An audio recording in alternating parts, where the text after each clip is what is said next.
todo, ¿verdad? También ella está contenta con eso, ¿verdad? Y bueno, qué bendición poder compartir con ustedes este estudio sobre preevangelismo. Y bueno, a lo mejor ya ojearon un poquillo lo que les di, las hojas. Pero me gustaría preguntarles qué viene a su mente cuando ustedes escuchan la idea o la palabra preevangelismo. ¿A qué les suena? Sí.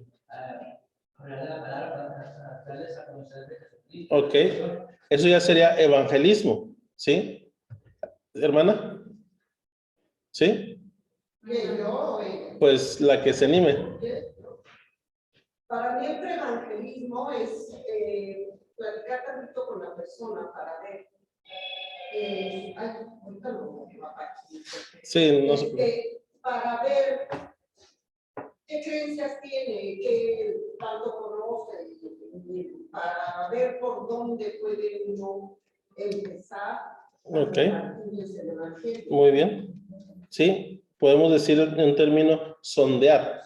Sí. Pero preevangelismo tiene otros detalles más. ¿Qué más viene a su mente cuando hablamos de preevangelismo? Sí, hermano Ortega. Pues si tiene alguien una idea de quién es Dios, qué es lo que creo Dios, dónde está Dios, Okay. etcétera. Entonces, primero podemos encontrar a la persona si realmente tiene idea Sí. de quién es Dios. Porque si no vamos a hablar de Dios, entonces vamos a ver qué tanto sabe, o qué tanto, bueno, no tanto que sabe, sino qué tanto cree en que hay un Dios que creó, un Dios que vive, un Dios que es persona. Muy bien. Que piensa que siente. Ok. ¿Alguien más? Sí, hermano.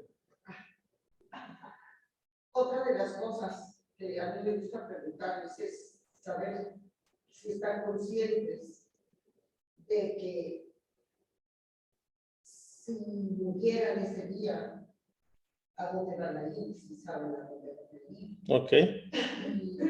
Suponiendo que creen que hay vida después de la muerte. Muy bien.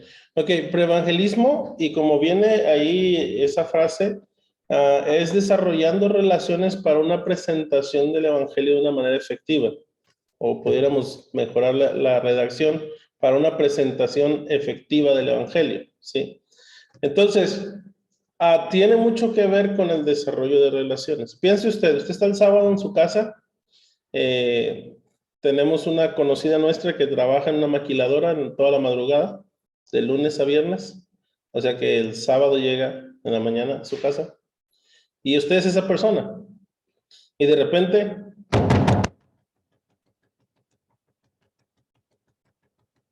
¿verdad?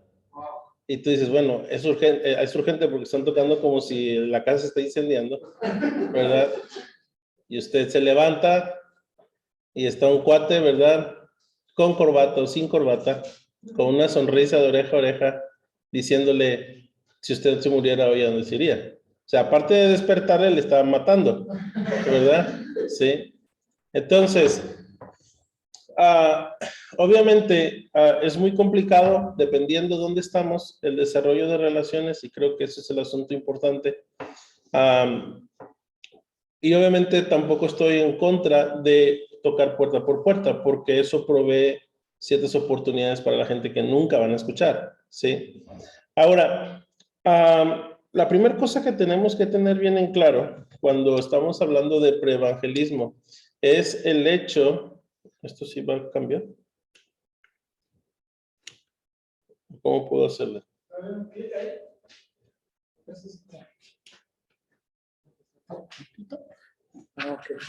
Esto me empezó a grabar. Entonces, ¿cómo que se? Ya, ahí vale. Ok. Y tenemos que entender, hermanos, que con la gente con la que tú hablas, con la que tú y yo hablamos, tienen diferentes contextos, ¿sí? Hay personas que son gente de oficina, hay personas que son estudiantes, gente de campo, ¿verdad? De hecho, este folletito fue escrito para un viaje misionero que hicimos a Mazatán, por eso es que tiene esa portada, no tuve tiempo de contextualizarlo con ustedes, ¿verdad? Porque aún en esas cosas O sea, si uno ve una foto así, no tiene mucho sentido para nosotros. Y aún en esas cosas, uno tiene tiene que aprender cómo uno comunica ciertas verdades, ya sea gráfica y oralmente, ¿sí? Entonces, para poder entender, ¿verdad? Lo que hacemos, creo que el problema es, sí, es muy sensible y mis hojas me causan... Es entender qué es la gran comisión. Y vamos a Mateo 28, por favor. Mateo 28. Para poder entender qué es preevangelismo, primero tenemos que entender qué es la gran comisión. ¿Sí? Mateo 28, 19 y 20. Pasaje muy conocido, pero para no obviarlo por todos, vamos a leerlo. Y bueno, vamos a empezar con Manuel, si lo puedes leer, por favor, Mateo 28, 19 y 20.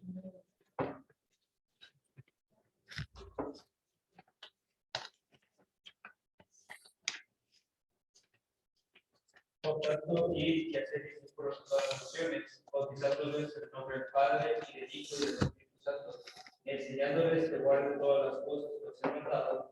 He aquí, yo estoy con vosotros todos los días, hasta el fin del mundo. Amén. Ok, aquí en este pasaje encontramos dos palabras que están en forma de mandato o imperativo. ¿Cuáles son esas dos palabras?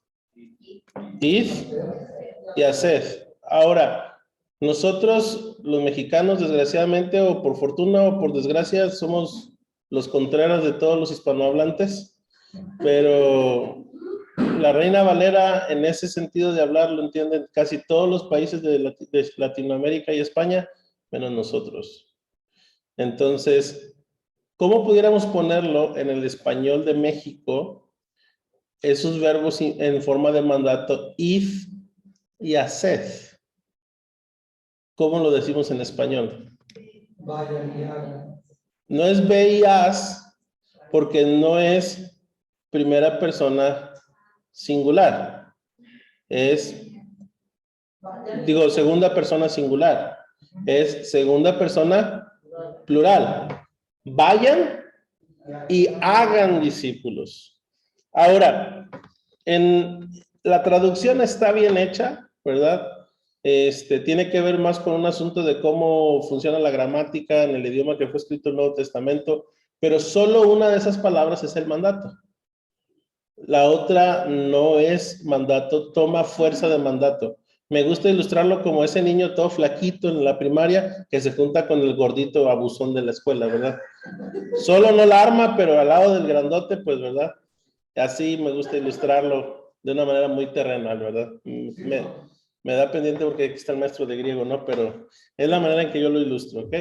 Entonces, ¿cuál es el verbo entre id o vayan y hagan discípulos, que es el mandato en realidad? Sí, Vayan. Aquí hay una, ¿verdad? Como les gusta la grilla, vamos a votar, ¿sí? ¿Quién dice vayan? Es el mandato. Vayan. Ahí hay 3 votos. ¿Quién dice hagan discípulos? ¿Quién dice quién sabe, hermano? ¿Sí? El mandato es hacer discípulos. Porque si vamos aquí. Ajá, exactamente. Vayan, pues voy, vengo y... La palabra vayan realmente está en la misma forma gramatical de bautizando y enseñando. Como en la primaria, cuando nos enseñaron gerundios, ¿sí? Y nos está diciendo la manera de hacer algo. Entonces, vayan, ¿cómo lo conjugaríamos? Yendo, porque ya eso ya sería otra cosa, vayan haciendo. Vayan, ¿y qué? Y hagan discípulos. El problema de tener una cámara y un micrófono es que no te puedes salir del cuadro, ¿verdad? Sí, eso es animal y diabólico.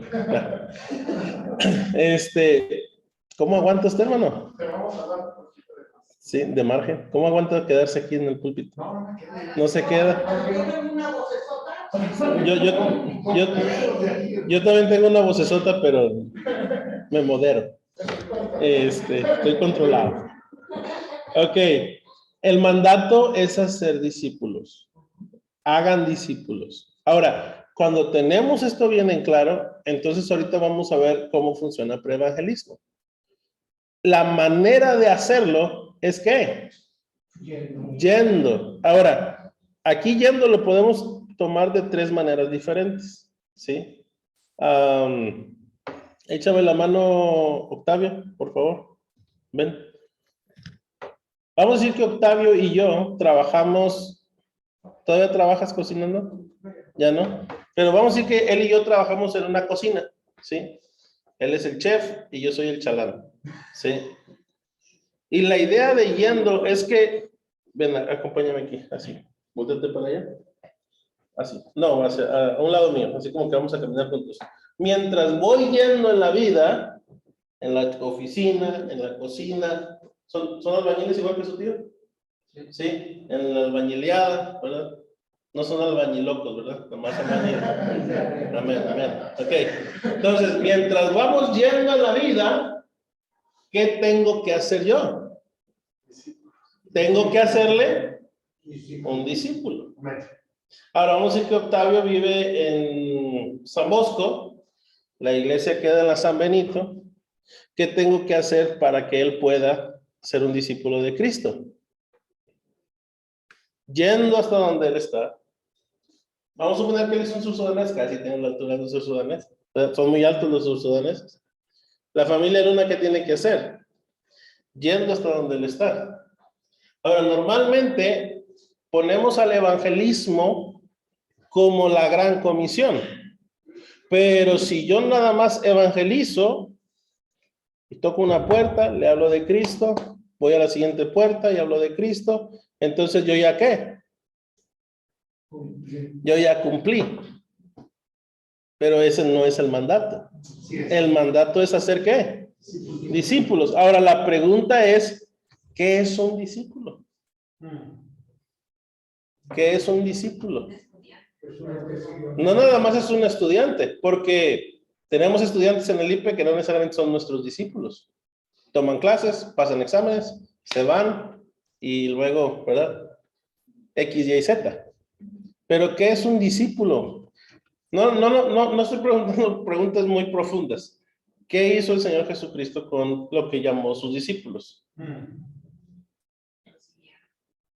Son seguidores, exactamente. Queremos que Octavio no sea buen hijo para que no les delata a los hermanos. No que sea un buen trabajador para que no le delata a su patrón. Él tiene que hacer todas esas cosas porque él es o debe de ser un seguidor de Cristo. Ahora, Cristo invirtió ¿qué? En la vida de sus discípulos. Tiempo. Les enseñó, les ejemplificó, etcétera, etcétera, etcétera. ¿Sí? Ahora, el hacer discípulos, vamos a decir que Octavio es un niño de la ruta. Los niños chiquitos que andan aquí son de la ruta, ¿verdad? Ahora, niños de la ruta es una bendición. Invertir vida en niños es una bendición. Hay 3 maestros en el Instituto Bíblico ahorita, creo que son 3, que mi esposa y yo nos tocó enseñarles cuando eran niños. Amén. ¿Sí? Amén. Ahora, vamos a decir que Octavio es el niño de la ruta, y luego la hermana Jazmín, puedes venir, ella es la maestra. Entonces, este niño, Octaviecito, me ponte arriba, hermano, porque de por sí. Dice, ella lo trajo, le habló de Cristo, pero no se acaba ahí, apenas es el ¿qué? El inicio del proceso que llamamos, no, a hacer discípulos, que comienza con el evangelismo, ¿sí? El evangelismo, ahorita vamos a hablar del preevangelismo. Entonces la hermana Jazmín le habla de Cristo y él tiene que portarse bien como niño, no para que no delata a sus papás, porque tiene que ser un ¿qué? Entonces ella le enseña a él acerca de lecciones sobre la vida cristiana porque es seguidor, no porque tiene que. ¿Sí me explico? Y luego vamos a suponer que el hermano Josué es el que trabaja con los jóvenes. Este joven crece, este niño crece, y ahora este joven, ahora por cierto, no traguen la mentira de que ser joven es ser rebelde, ¿sí? Cierto, No lo traguen. Hay viejos rebeldes y no son jóvenes, Cierto, no. ¿verdad? Entonces, él tiene que ser un joven de prepa, de secundaria, que honra al Señor, no para no dar lata a sus papás, que quién sabe qué horas irá a llegar, sino porque debe ser un ¿qué? Seguidor de Cristo. Entonces, hermano Josué, como su pastor de jóvenes, invierte tiempo en su vida, le anima, su maestra todavía, ¿verdad? Le da sus coscorroncillos, ¿verdad? Sus exhortadas. Pero ahora él está ya en la edad de merecer, o sea, de casarse, ¿verdad? Entonces, Pastor Octavio nos ayuda con la ilustración. Ahora, él necesita consejería prematrimonial. Él no debe ser buen esposo para no darle lata a su esposa, futura esposa, sino, a ver, júntense por cuestión de y de las hermanas que están acá de este lado. Él debe ser un buen esposo porque eso es lo que honra y glorifica ¿a quién? A Dios. Entonces, el hermano le da consejos, su pastor de joven le da consejos, su maestro ya más viejito le da consejos, ¿verdad? Y todos estamos tomando parte en la vida de él, ¿de hacer qué? Discípulos. Durante la predicación se le está haciendo un ¿qué? Un discípulo. La escuela dominical es tiempo para discipulado también, ¿sí? Ahora resulta que este amigo tiene niños, ¿sí? Y le gusta cómo el hermano Isaac educa a sus hijas, por decirlo de esta manera. Entonces su pastor le da consejo, su pastor de joven le da consejo, la maestra ya más viejita le da consejos, y yo le doy consejo. Todos estamos ayudándole en esa área de la vida como seguidor de Cristo en educar a sus hijos para glorificar a Cristo. Amén. Pero resulta que su esposa enferma y fallece. Y para esto tenemos un viudo piadoso, hermano Ortega, ayúdenos por favor con esto, ¿sí? El hermano ha pasado por eso. Ahora, muchos justifican tragos difíciles en la vida para justificar cualquier tipo de mala actitud. Pero aún en la viudez, él tiene que ser ¿qué? Un discípulo, y el hermano le ayuda en eso. Su pastor le puede dar consejo. Su antiguo pastor de jóvenes también. Pero no hemos pasado por esa experiencia. Y hay hermanos que a lo mejor no tienen el don de enseñanza ni de predicación, pero tienen el don de misericordia y han pasado por esas cosas. Y todos estamos trabajando en su vida para hacer ¿qué? Discípulos. Y ahora él enferma. Está grave en el hospital. El pastor, miren hermanos, no tengan en la mente como que el pastor tiene que visitar a todos los hermanos. No, no es así. Porque hay hermanos que pueden hacer eso. Que Dios les ha dado esos dones de la misericordia. Tenemos una hermana que es jubilada de enfermería, ¿verdad? Y a lo mejor es más efectivo la hermana jubilada de enfermería que el pastor. Pero el pastor va a ir a ver y, ¿verdad? Ay, caray, ¿verdad? ¿Verdad? Una vez mandé a un alumno del IPE a visitar a un niño que tenía viruela. Y el muchacho muy espiritual abrió el primer salmo, ¿verdad? Para leer, dice de ánimo, mi llaga supura de día y de noche. No, ¿verdad? Y él muere. La pregunta es, ¿cuándo terminamos la gran comisión? Gracias, hermanos. ¿Cuándo terminamos? ¿Sí? Sí, se acaba.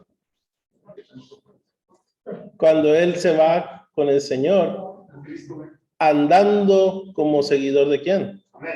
De Cristo. Sí, hermano. Hermano, yo tengo una duda por lo que usted está enseñando. Sí. Y entiendo bien, siempre lo he entendido.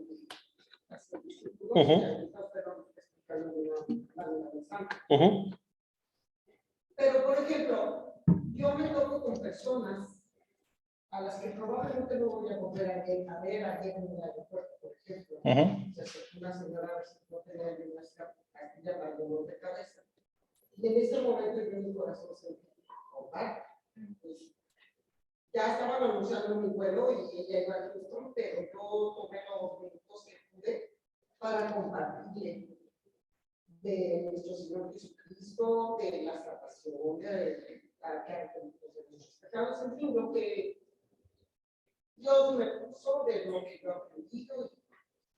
Y, pastor, en este caso yo digo, ok, También la palabra dice que uno siembra, otro riega y Dios es el crecimiento. Entonces yo hay que decir, Señor, pues, así como que pues, la voy a hacer mi discípula, pues no, ¿verdad? Pero ni siquiera pensé cómo lograr un folleto, porque aunque no le interesa, ¿cómo en la dirección de la iglesia no le diga nada aquí? Sí, Porque estábamos en Monterrey y probablemente, pero no, todo, la enseñanza, ¿verdad? Pero no lleva. claro. Después me repetí, después me aprendí que la persona de tuya. Sí. En esos casos, pues, uno hace más o menos lo que puede, porque así como que muchas veces a las personas no las va a poder volver a repetir para hacer. Sí, en ese sentido tiene razón, pero no se puede volver un modus operandi. El problema es que en muchos lugares y muchos cristianos se vuelve un modus operandi. Lo voy a poner de una manera, no por su caso, sino en general. Es como tener hijos y mandarlos a la calle. Y tú dices, oye, esa señora, ¿por qué no se opera? Uno piensa, ¿no? Tiene 8 o 10 chamacos y no atiende a ni uno. Pero sigue teniendo, ¿sí? Y eso es un tremendo, bueno, y es punto y aparte, pero es uno de los argumentos de los abortistas, ¿no? Estoy diciendo, ¿no? Ahora, aquí el punto es esto, hermano. Definitivamente hay momentos así. A mí me ha tocado en el avión donde, por ejemplo, me tocó hablar con la psicóloga en jefe de la policía de Nuevo León. Y el problema es cuando te dicen, no me evangelices. Pero luego por ir platicando, estoy recogiendo mi equipaje y me dice, Isaac, dime algo de Cristo, de Dios. Mientras ella va caminando. Pues, ¿qué le dices, no? En 10 segundos. Obviamente le dije que Dios le amaba. Y esas son las excepciones y tenemos fe de que Dios puede obrar y trabajar en la vida de las personas. Hoy en día creo que tenemos más maneras de cómo dar seguimiento que nunca hemos tenido. Una de esas es pedir el teléfono. Oye, ¿podrías pasarme tu teléfono? Quisiera enviarte alguna información por WhatsApp o viceversa. Yo sé que hoy en día hay mucha desconfianza por todo lo que hay, pero no pierde uno, y bueno, siempre teniendo a la mano folletos, ¿verdad? Eso es muy importante, con el teléfono de la iglesia, el nombre de la iglesia, claro, porque luego hay unos sellos que Dios guarde la hora, ¿verdad? Que son más mal testimonio que verdad. Entonces, creo que podemos buscar las maneras de poder dar seguimientos en la medida de lo posible, pero definitivamente, si son salvos y nunca los vuelve uno a ver y realmente fueron salvos, pues gracias a Dios, uno hizo la parte de sembrar, definitivamente. Pero estamos hablando, ahí le doy el tiempo, hermano, permítame tantito. Ese es donde tenemos lo que estamos haciendo aquí, en nuestro contexto, con nuestra gente, nuestros vecinos, nuestros familiares, nuestros compañeros de trabajo, nuestros compañeros de estudio, ¿verdad? Eso es, creo que, hágame un favor, dígame a qué horas tengo que terminé, creo. 11:30, ok. Es que empezamos 10:30. Dije, 11:05, ya se nos fue. Hermano, dígame. Para ser discípulo correctamente, hay que olvidarse de la manera imperativa. ¿Hay que qué, perdón? Olvidarse del modo imperativo. No entiendo el... Imperativo, pastor. Imperativo. Debe ser un imperativo. No, que no sea imperativo. Que no sea... Sí, porque termina en una orden. Sí, bueno, es una... Hay que olvidarse de ese modo. Ok, bueno, sí, ganar almas, voy a usar el término, no es como el fin, el mandato, no. El hacer discípulos es el mandato y tiene que quedar... Tenemos que quedar claro con eso, sí. Muy bien. Un comentario nada más en lo que mencionaba, hermana. Aquí mismo en la iglesia han llegado personas que nosotros no las guiamos a Cristo. A alguien más las dio a Cristo. Sí. Y a nosotros nos toca continuar. Sí. Entonces podemos en el aeropuerto, en la calle, en el hospital, compartir con alguien y no sabemos lo que Dios va a hacer. A lo mejor siempre va a llevar a otra iglesia y ya van a continuar. Sí.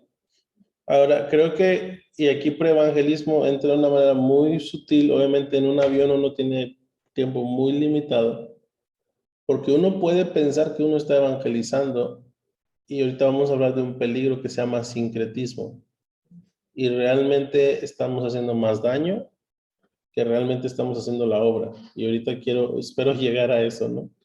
Este es un tema muy amplio, ¿verdad? Y tenemos esta sola sesión. Es un tema mucho más amplio. Hay términos que los voy a tratar muy por encima, que son temas de 2 o 3 sesiones, pero espero que pueda ayudar. Ok, bien. Hay que tener cuidado con el evangelismo express. Rápido no significa efectivo, ¿sí? Rápido no significa efectivo. Sí, hay muchas áreas de la vida que hacer las cosas rápido no significa hacerlas bien, ¿sí? Y el evangelismo es una de esas. Ahora, gente me pregunta luego, y hermano, y luego las veces que predicaban la Biblia no siempre nos está dando todos los detalles, todas las palabras, y no nos está diciendo que fueron 5 minutos. Disculpe, ¿me permite 5 minutos? Esa es la gran mentira de los evangelistas, ¿verdad? Usted y yo sabemos, y ahí está el acusador de los hermanos, ¿verdad? Cuando yo voy a compartir el evangelio, la primera pregunta que hago es si tiene tiempo, ¿sí? Y ahí tengo la oportunidad que me eche mentiras y me diga que no, aunque como quiera, si yo lo forzara, no me va a escuchar. ¿Sí? Entonces digo, disculpe, ¿tendría algo de tiempo? No le digo poco, no le digo 5 minutos porque ni una ni la otra. ¿Tiene algo de tiempo para poderle compartir de la palabra de Dios? Pues no, o pues sí, ¿verdad? Y realmente no empiezo hablándoles de la palabra de Dios. Empiezo haciendo preguntas. Pero y ahorita vamos a ver eso. Entonces, tenemos que tener cuidado con el evangelismo express. Como digo, rápido no significa efectivo, ¿sí? Hay un muchachito de la iglesia que habla bien rápido. Y yo a veces tengo que decirle, ¿me puedes repetir la pregunta? ¿Me lo puedes repetir? Porque no le entiendo. Y así como que me quedo como, ¿y será el único que no le entiende o todos los demás se hacen que sí le entienden? ¿Verdad? Entonces tengo que preguntarle, oye, perdón, pero ¿qué dijiste ahorita? Dímelo más despacio, porque no lo entiendo. Y él puede decir muchas palabras en poco tiempo, pero nadie le entiende. Y es igual en el evangelismo. Y tenemos que tener mucho cuidado, ¿verdad? Porque rápido no significa efectivo. Hay el principio de urgencia y excelencia. Gente me dice, es que se están yendo al infierno. Por ejemplo, nosotros que vamos a ir a otro país, con otro idioma y otra cultura, y la pregunta que siempre me hacen, ¿por qué no usas un intérprete? En primer lugar, no sé si el intérprete es salvo o no. Y en segundo lugar, no sé si el intérprete va a entender. Se los voy a poner sencillas. Defíname amor. Defíname amor. Y luego voy a Corintios 13. Ok. Para no complicarme la existencia. Ok. Defíname amor. Defíname amor según la cultura popular. Romanticismo. Más que romanticismo, hoy en día en la música, ¿qué significa amor? Si una canción dice, te voy a amar toda la noche. ¿Es eso? Exactamente. Yo pienso, no estoy diciendo que así va a ser, que un día la palabra amor va a desaparecer de la Biblia. No el concepto, la palabra. Así como un día desapareció la palabra caridad, Cierto. porque caridad dejó de tener sentido. La palabra amor un día, yo creo, en una futura traducción, revisión, va a tener que desaparecer. Sí, ¿por qué? Porque ya tiene un sentido completamente diferente. ¿Y qué tenemos que hacer? Chutarnos todos 1 Corintios 3 para poder explicar amor. Ahora, vamos nosotros y decimos que Dios les amó. Oye, mira, Dios te ama. Y aquí está el emisor, aquí está el receptor, pero en el canal de comunicación hay mucho ruido, ¿sí? Y eso es lo que preevangelismo nos ayuda, a poder prevenir ese ruido. Ahora, hay urgencia, pero junto con la urgencia tenemos que hacerlo con. Hace años, afuera de la iglesia de donde yo soy, hubo un accidente de autos. Y había hombres en la calle, ¿verdad? No voy a ser tan gráfico, pero muy dañados físicamente. Llega la ambulancia y llegó el hombre solo y era nada más chofer. O sea, no era como tal un paramédico. Ahí había una enfermera americana. A mí me encanta todo el asunto de medicina. Entonces salimos y nos dice el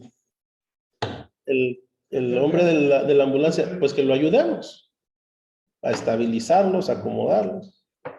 Literalmente tuve que acomodar el rostro de la persona con mi mano, así, volvérselo a poner en su cara, ¿sí? Y ahí estábamos ayudando y todo esto.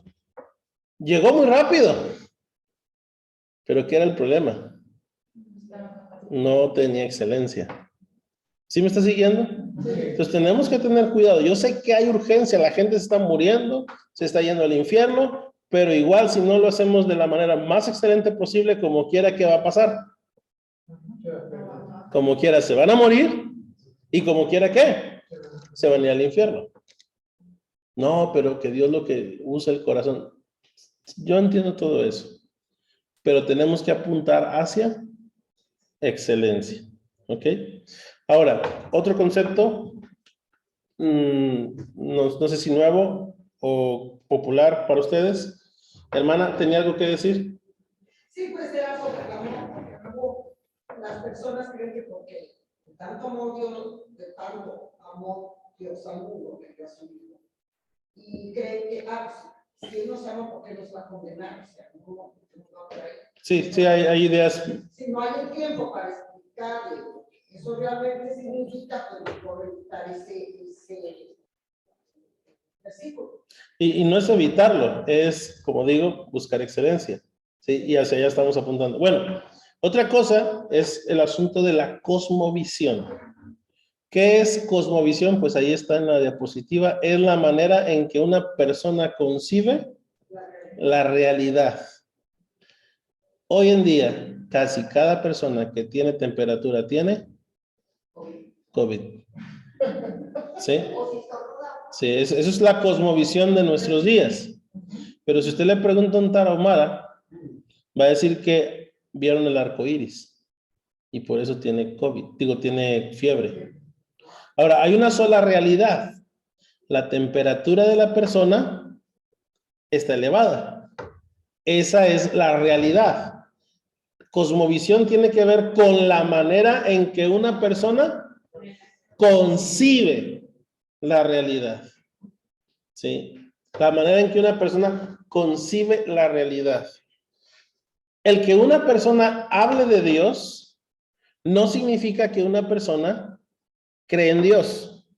¿Me está siguiendo? ¿Sí? Y es aquí donde entra cierto grado el preevangelismo, ¿verdad? Y muchas veces la gente no va a hablar de esas cosas. Es muy raro la persona que conoces a la primera y pum, te suelta toda su cosmovisión. La cosmovisión la vas a ir descubriendo cuando tienes más relación con las personas. Hay un hombre, ¿verdad? En mi contacto de teléfono le puse Mario Toro, no se apida Toro, pero este es discípulo, seguidor de un padre, el padre Luis Toro. No sé si han escuchado hablar de Luis Toro. Bueno, este muchacho es muy fiel católico, ¿verdad? Y yo me lo encontré, cada sábado yo voy al pueblo llamado Mazatán, aquí a 1 hora 80 kilómetros de aquí. Y yo venía y él pidió raite y lo levanté. Y me dijo, ahorita no es fácil darle raite a cualquiera. Dije, hijo, se hace que este amigo es, aquí ya valimos, ¿verdad? Y no, pues era un chavo que es de Matapé.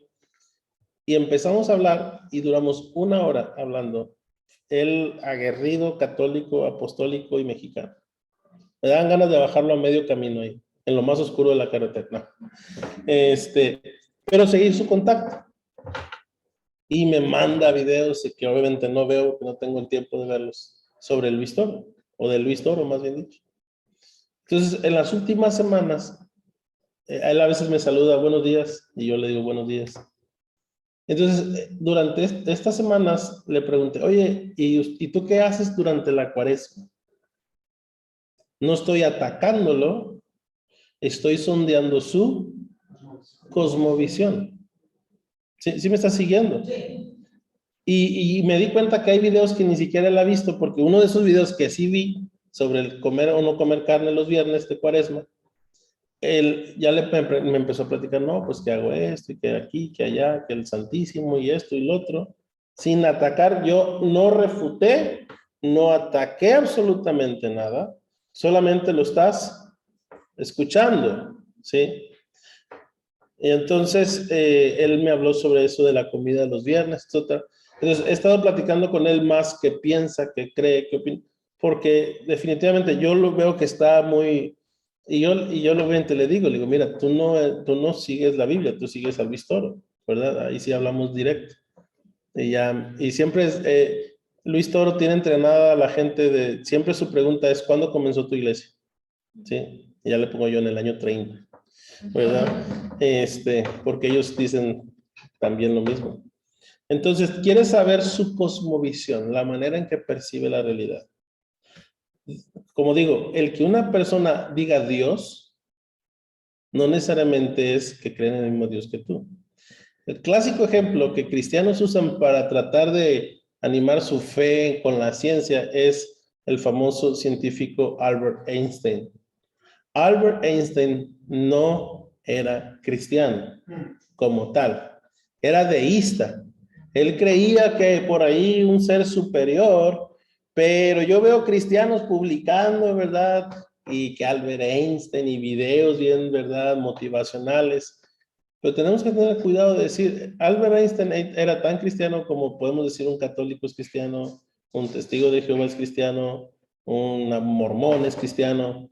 Entonces, tenemos que tener cuidado de tomar aspectos fuera de contexto, y es igual con la Biblia, ¿verdad? Un versículo fuera de contexto, y es igual lo que la gente piensa. Porque, vamos a decir, una persona me dice, no, pues yo soy salvo. Ah, en serio, qué bueno, hermano, Dios le bendiga, qué bendición. Pero recuerda que tienen una, ¿qué? Cosmovisión, son unos lentes con los cuales ven el mundo. Entonces yo le pregunté, ¿cómo fuiste salvo? No, es que un día yo estaba en el hospital y vi una luz al final del túnel. Ajá, y luego, y no, yo allá en ese túnel, yo le dije, Dios, si tú realmente existes, me voy a salir del hospital, ¿ok? Y luego, y pues ya, esa es su experiencia de salvación. Pregunta, ¿esa persona es salva? No. Se alivió. Sí, se alivió.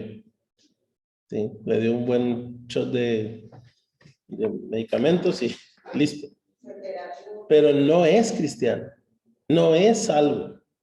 Su cosmovisión no es la misma. Estamos usando el mismo término, ser salvo, mismos términos, Dios, pero su cosmovisión es completamente diferente. Por cierto, no lo tengo en ese diapositiva, lo tengo para otra clase. Cuando tú llegas a evangelizar, no es como un pizarrón en blanco donde tú puedes empezar a escribir el evangelio. Tarada, esto y lo otro. Por cierto, no le digas a la gente que les vas a hablar del evangelio. Así es. Porque ni siquiera saben qué es el evangelio. Cierto. Disculpen, me gustaría hablarle del evangelio. La gente dice, ¿y eso con qué se come, no? Aún cuando evangelizamos usamos términos, en primer lugar, que ni nosotros entendemos, y número dos, la gente tampoco entiende. ¿Sí? Como evangelio, como... No se edifica. ¿Mande? No se edifica, porque yo decía, no se edifica. Y si lo haces sin una coma, ¿verdad? Bien sonorense, pues menos, ¿verdad? Seguido, parece que es una sola palabra, no se edifica, ¿verdad?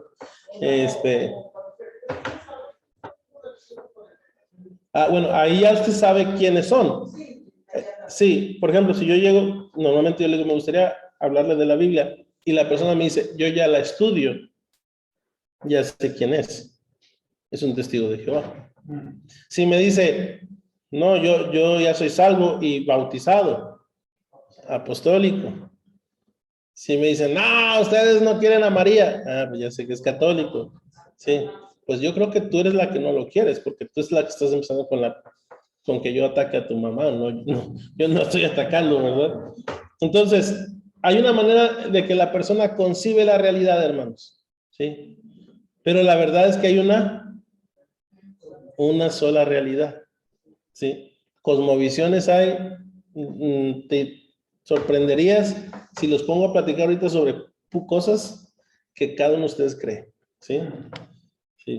Simple y sencillamente pónganse a trabajar en la albañilería todos ustedes juntos y verán las diferencias, y pónganse a cocinar todas juntas. No, es que el pepino hay que frotarlo, ¿verdad? ¿Quién hace eso? Levanten una mano sincera, ¿verdad? Parte el pepino y frota el extremo, porque si no, ¿qué? Se amarga, y ustedes jamás han cuestionado, jamás han decidido, no, la vez pasada yo sí lo hice y estaba amargo, estaba todo aguado, ya estaba todo echado a perder, hermanos, ¿sí?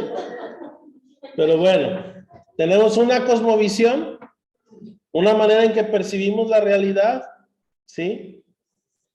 Ahora, debemos ser sabios como Pablo, ¿sí? Pablo, cuando llegó a Atenas, él no llegó predicando.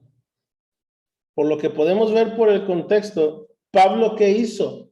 Allá en Hechos capítulo 17. Los hizo pensar. Antes de él intentar hacerlos a ellos pensar, él mismo observó.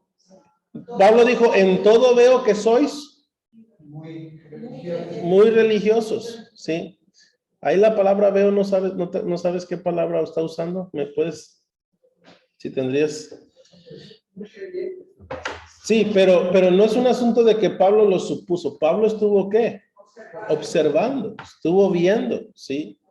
Pablo no dijo, no llegó y dijo, bueno, tengo algo que decirles, se les va a ir. Se empezó a predicar. Les voy a platicar una experiencia personal cuando yo era alumno del instituto y cuando empecé a pensar estas cosas sobre preevangelismo y todo esto, que fui puliéndolo a través de los años y luego me fui a estudiar en Chihuahua.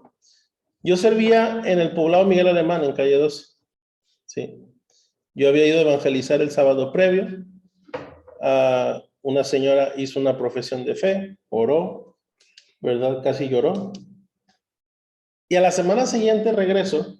Yo le había regalado un folleto que dice, todo esto hice por ti. ¿Qué palabra usa ahí? En todo veo.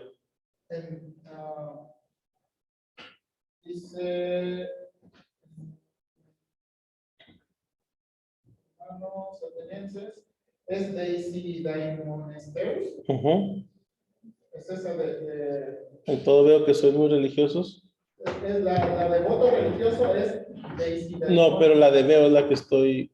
Si usa contemplo, es la palabra. Sí, es que en el idioma hay dos palabras, uno para observar detenidamente y uno como para, oye, ¿y quién fue a la iglesia? Pues quién sabe, ¿verdad? Pero hay los hermanos que, no, faltó fulano, sutano, perengano, porque estaban, ¿qué? Observando, no estoy diciendo de manera negativa, que viene siendo jorado ahí. Ok, es otra palabra, pero es una observación detenida, ¿sí? Ahora, perdón, ya regresamos entonces. Pero Pablo no llegó diciendo que Pablo empieza a predicar porque trae el fuego del ganador de almas, ¿verdad? Urgencia. No, él lo quiere hacer ¿con qué? Excelencia. Grábense esos términos. Urgencia, excelencia. Pablo observa, Pablo mira detenidamente y entonces desarrolla una estrategia de cómo va a presentar el evangelio. Tal vez platicó con ellos, tal vez.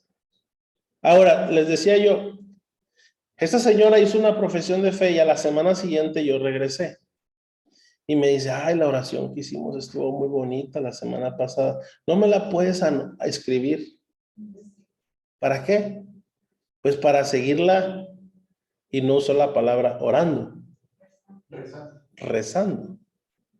Y el folleto, ese folleto, todo esto hice por ti. ¿Alguien lo recuerda? Un Cristo todo ensangrentado. Estaba en un retablo junto con otros santos. ¿Por qué? Y aquí viene otro término. Sincretismo. ¿Sí? Sincretismo. Si yo le digo a una persona, repite esta oración, en México, por nuestra cosmovisión, es muy fácil que la gente rece. Y lo peor del caso es que no le dices, bueno, usted ore. Si tú le das las dos opciones, ¿quiere que yo le ayude o quiere usted hacerlo? ¿Qué te dicen? Ayúdame. Pero básicamente, ¿qué está diciendo? En su cosmovisión, ¿qué está diciendo? Pues tú eres la rezadora y yo te sigo, ¿sí? Dios te salve María, llena eres de gracia, Señor contigo, ¿verdad? Señor, en esta hora te pedimos, y luego al final, y peor si son niños, ¿y qué pediste? ¿Qué le pediste a Dios? Que sanara a mi gatito y a mi perrito. Y yo, no, como que no, eso no es, ¿verdad? ¿Sí me explico? Son esas cosas que uno tiene que entender la cosmovisión. ¿Quiénes nos enseñaron a evangelizar a nosotros? Americanos. Ahora, el americano no te va a orar si realmente no ha creído, en promedio, por su forma de ser. Por eso para ellos una evidencia de fe es que está dispuesto a ¿qué? A orar. Porque él no te va a orar, o sea, no es, el americano no es el que tú le dices, ¿sabes qué? Bueno, repite esta oración, porque no están ¿qué? Acostumbrados a hacerlo. Pero en nuestra cultura de rezo, tú le dices, repite esta oración, en su puro mole, ¿verdad? Están en su ambiente. ¿Sí me está siguiendo? Y a esto le llamamos sincretismo.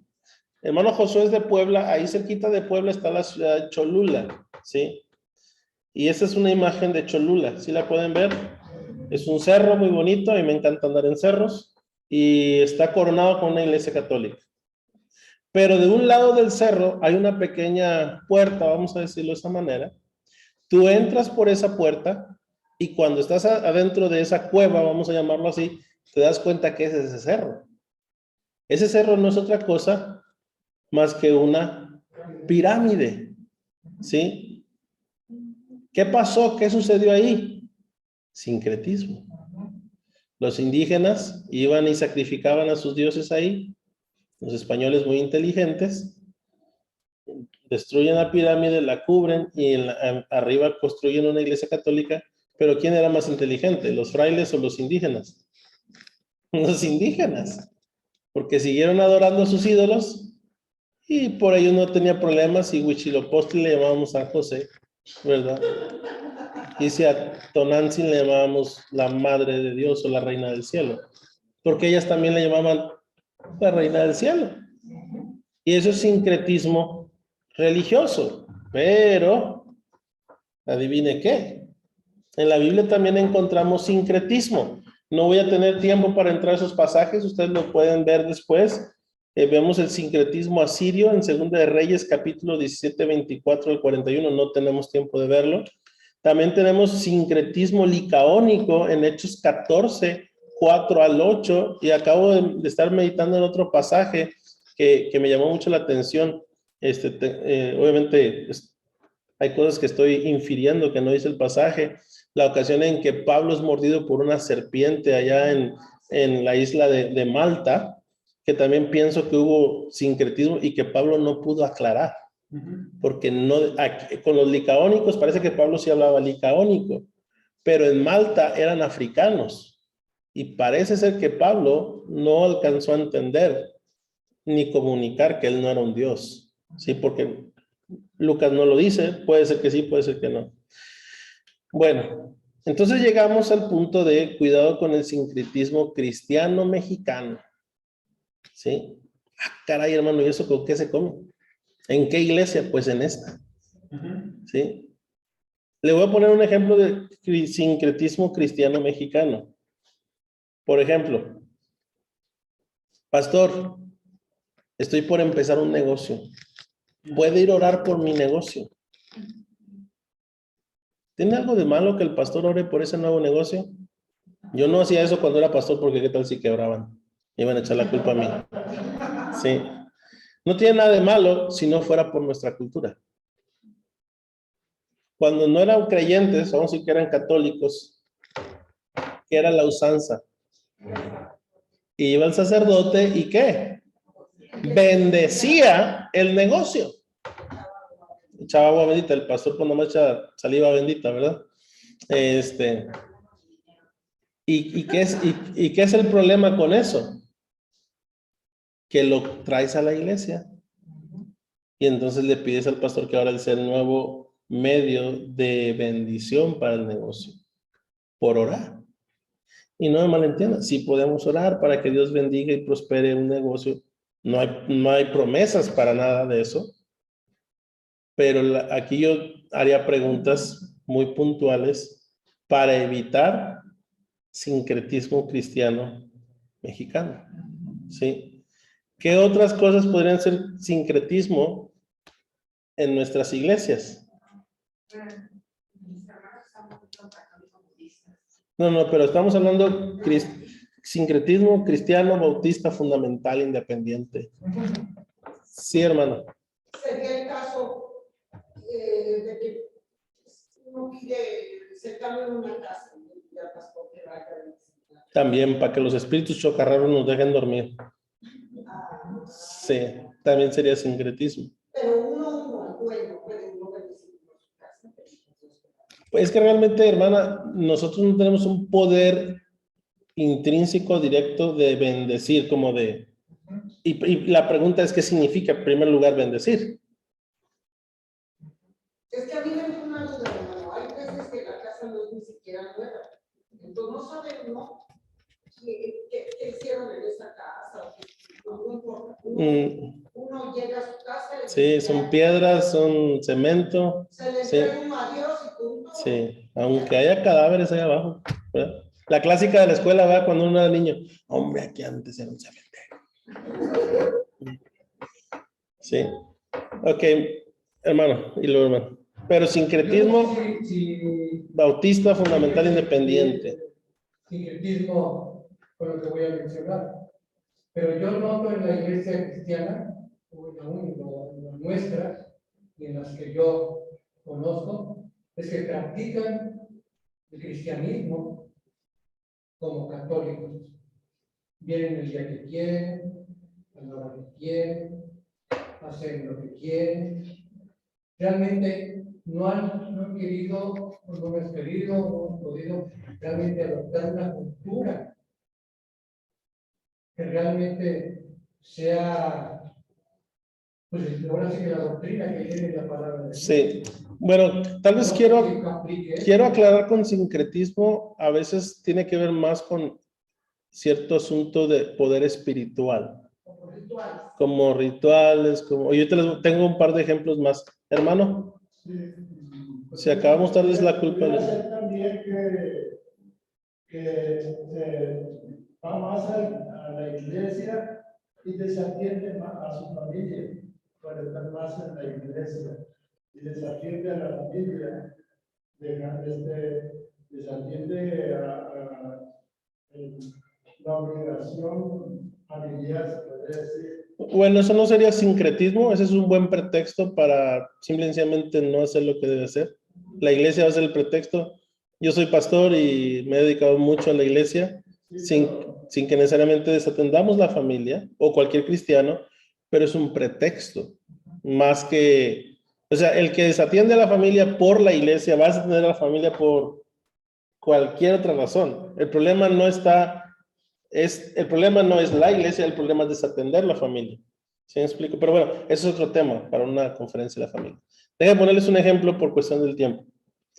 ¿Quién de ustedes, no me digan, quién de ustedes tiene una Biblia abierta en su casa?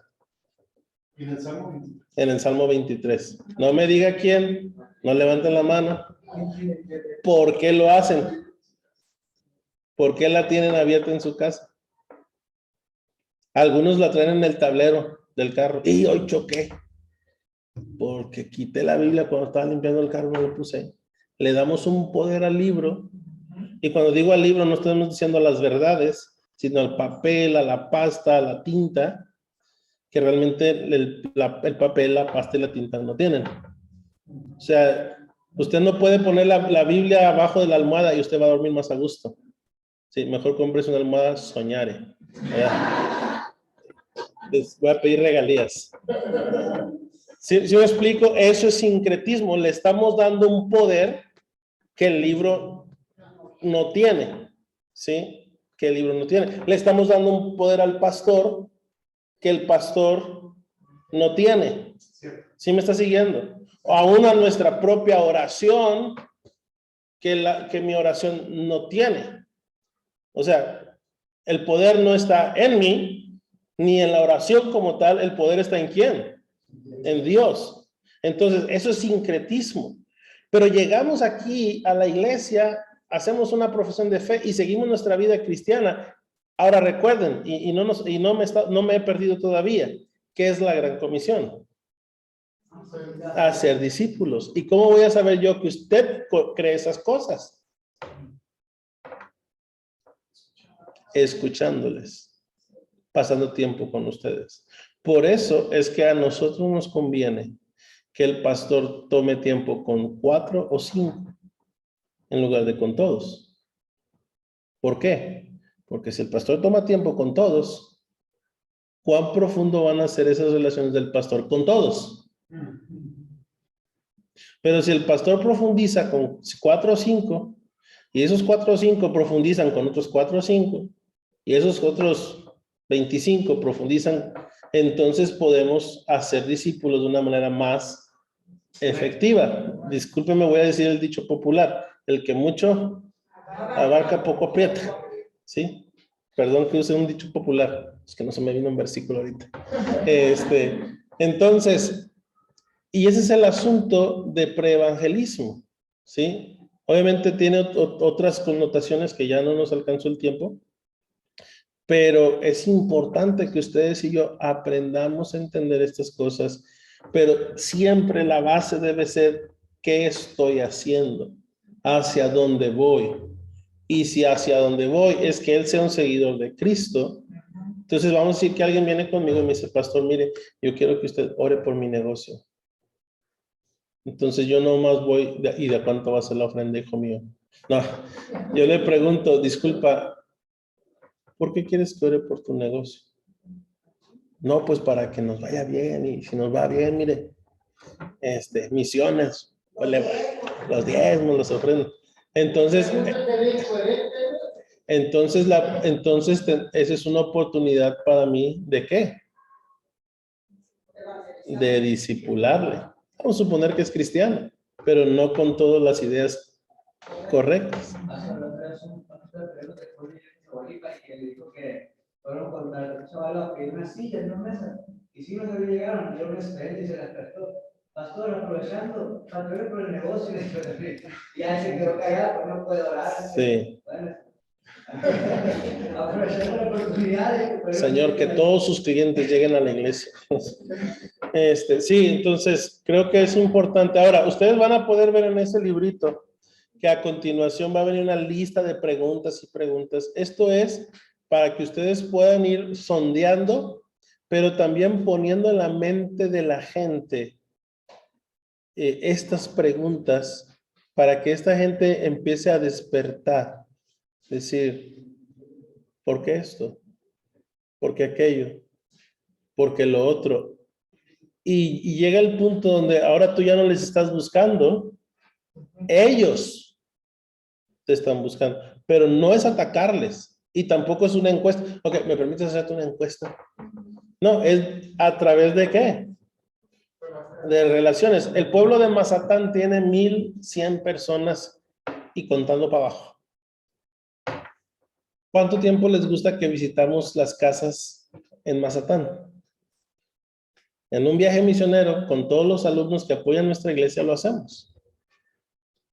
Pero tenemos ya un año en febrero yendo, y va un señor que no es salvo y niños de vez en cuando. ¿Qué hacemos? Tenemos que desarrollar ¿qué? Relaciones. El jueves y viernes contraté a un vecino para arreglar el cerco de nuestro terreno.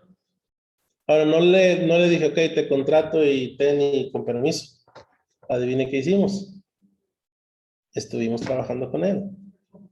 Estábamos compartiendo, no, ni le compartimos. Discúlpenme que suena muy pecador. ¿Por qué? Estamos haciendo antes ¿qué? Desarrollar una relación. Desarrollando relaciones pre-evangelismo. Pero ¿y si se muere? Aunque yo hubiera hecho el evangelismo a la ligera, probablemente se va a morir y va a tener el mismo destino. Se escucha feo, ¿Cierto? pero la verdad queremos hacer las cosas ¿con qué? Con excelencia. Sí, eso aplica para niños. Tenemos que tener mucho cuidado a la hora de evangelizar niños. Niños son, sí pueden tener una fe muy, pues dijo el Señor, si fuera como niños, si estaba ilustrando otra cosa, más que niños, hacerte como un niño de 3, 4 años. Pero el niño es fácilmente influenciable. Y por nada más el niño no necesita un dulce, con que le digas qué bien, eso ya es para él un premio. Sobre todo si sus padres no les tratan bien. Y con niños tenemos que hacer preevangelismo, en lugar de decir, ok, mira, Cristo murió por ti, si tú murieras hoy te irías al infierno, ¿no quieres irte al infierno? Ok, mira, repite esta oración después de mí, ¿verdad que tú crees eso? Sí. Ok, tú te vas a ir al cielo. No, eso no nos mandó a hacer el Señor. Queremos que ese niño sea un seguidor. ¿Ok, hermanos? Bueno, Dios les bendiga, gracias por la oportunidad. Espero que haya sido útil esta lección.